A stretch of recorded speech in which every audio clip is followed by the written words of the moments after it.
Arkadaşlar. Ya niye önüme geçiyor? Salak çocuk. Arkadaşlar çocuk benim neden önüme geçti anlamadım. Bak ne kadar tatlı.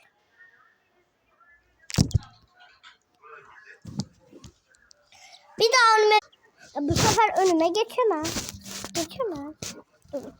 Şunu. Yok bu çok büyük. Ya arkadaşlar biliyor musunuz benim bir hastalığım gene geçti ya. Ya bu böyle önüme geçen olur mu ya? Oo! Kameraya bak. Kameraya bak. O sırada ciciğin bakışı.